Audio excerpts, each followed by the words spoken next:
and welcome to Cricket Mania. Has BCCI Chief Srinivasan been pushed to the wall? That's the question we are asking, even as the court case drags on at the Supreme Court in India. Now, Ayaz, tell us, we were hoping that there would be a resolution in the courts, but more interestingly, it's the twists and turns that are taking, the scathing comments from the Supreme Court, and yet we don't seem to have something that is firm and conclusive to this whole issue. Yeah, I think, from what we've been hearing and gathering from the stories and the reports emerging from the Supreme Court hearing, is that Srinivasan and the BCCI find themselves on a sticky wicket where Justices Thakur and Khalifullah are concerned.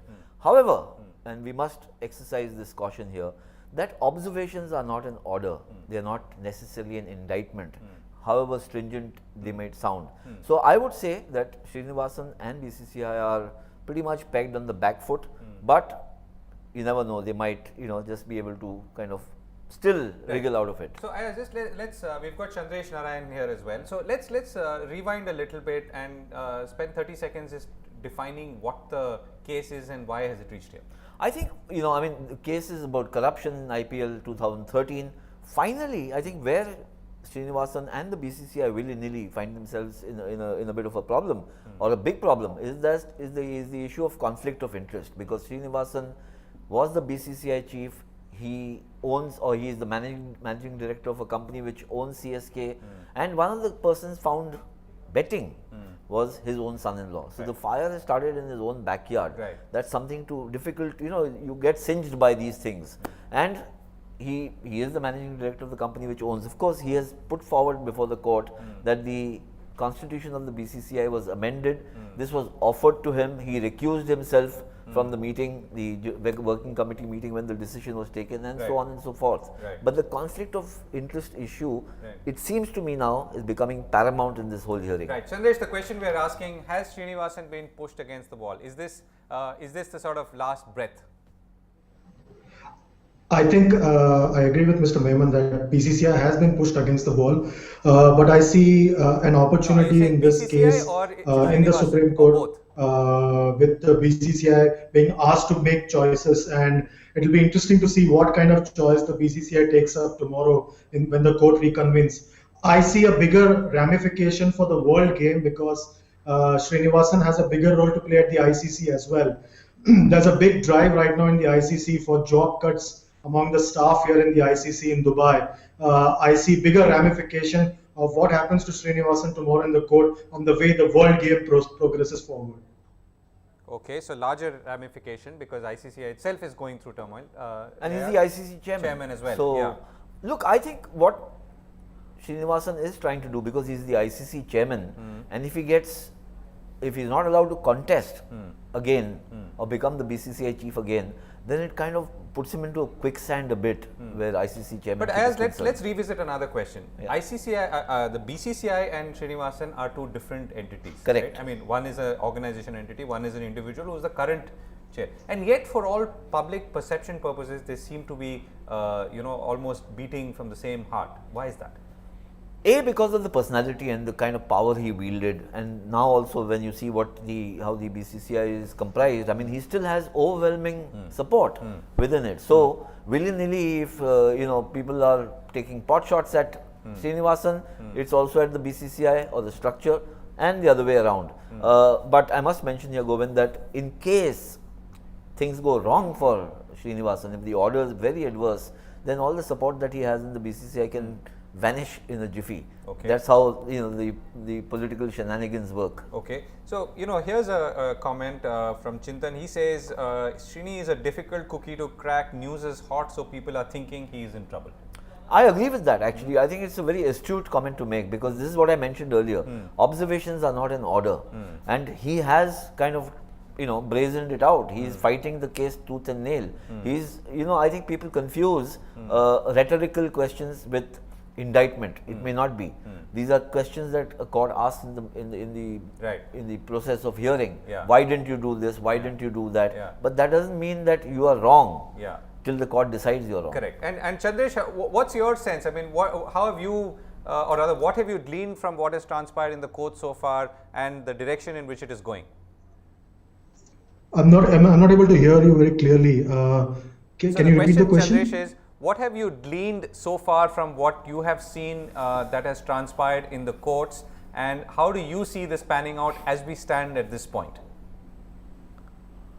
If I hear you correctly, you're asking about how the world game is looking at the case. Is that what you're trying to ask? Yeah, how are you looking at it? Okay, the way I look at it is that I see I see that whatever happens tomorrow will give us an indication of how the BCCI progresses next week when the board AGM takes place. You in the BCCI, you just need a nudge or a wink from somebody really powerful for the power equations within the BCCI to change. So I see that tomorrow, the way the court decides or court verdict comes through, we could have a situation where the power equations within the BCCI changes, and we could see a new equation emerging with the likes of Arun, Shashank Manohar coming in, and so on and so forth. So I see a lot of things riding on what the court decides tomorrow, especially within the BCCI and at a bigger level as well.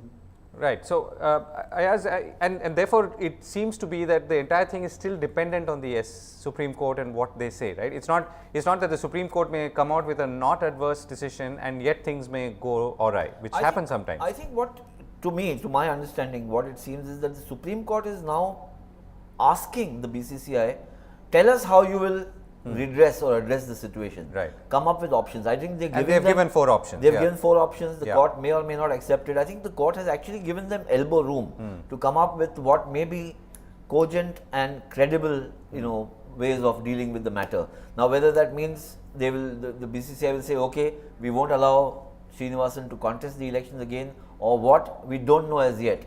But I think instead of taking on the onus on themselves, the Supreme Court is saying, you're an independent body, you come up with solutions which meet or stand the test of credibility, not just for the court but for the public at large, because perception is something we've been hammering away at for a long time. Right, and let's revisit that point again, since we do address it.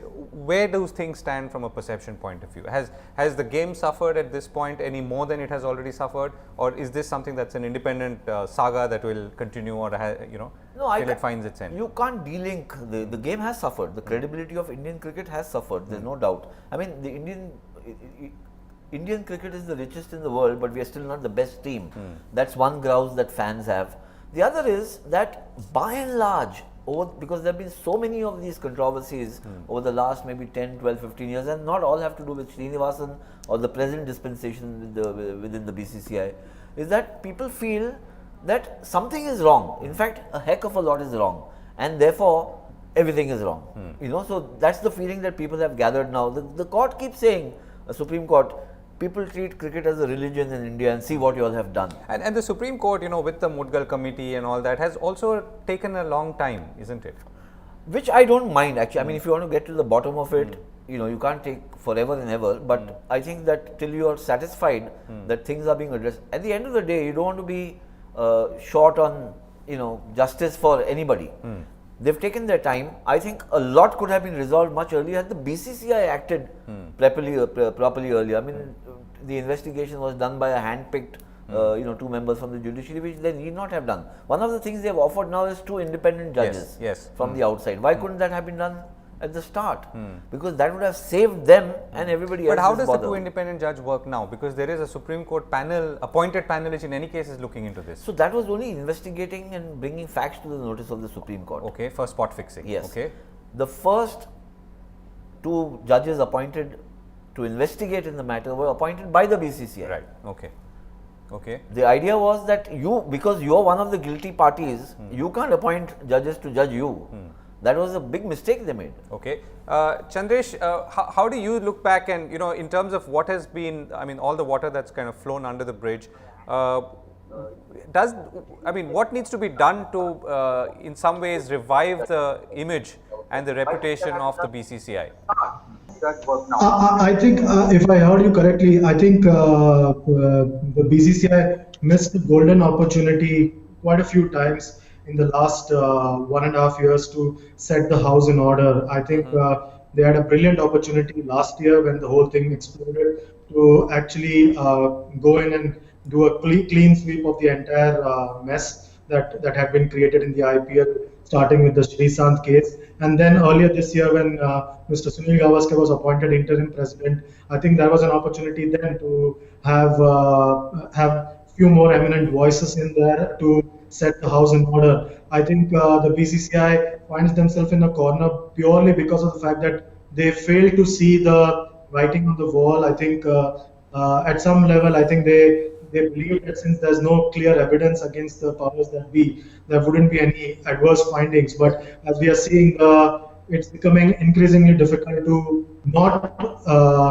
prove that there is no conflict of interest, and that, as Mr. Mehman said earlier, is the root cause of everything. So I see a golden opportunity missed by the BCCI. Now they just have to wait and see what happens in the court tomorrow. Right. Okay. So golden opportunity for BCCI. But in any case, Ayaz, are you getting the sense at all that the BCCI will now use this as an opportunity to clean up its act?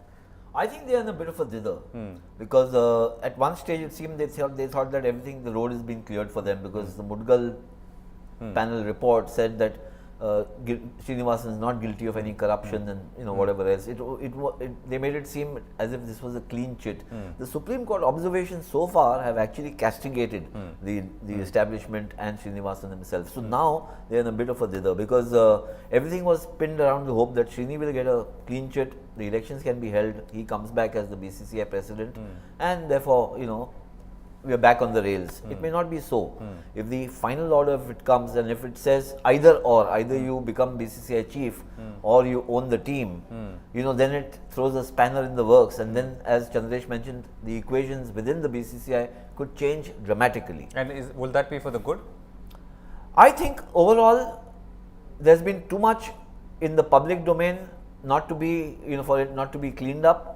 I think that a cleanup is necessary, whether it comes from within the BCCI and what they have to offer the Supreme Court, or through an order from the Supreme Court. And I think most people will be happy if there is an order and the order comes quick enough. Okay, Chandresh, last word on this. What's your sense? I mean, is it BCCI in a way beyond redemption when it comes to perception, or can it still do something and therefore become more amenable and a body that can be trusted by the people? I think overall, I think BCCI needs to have look at this as an opportunity to have a relook at the way IPL is run.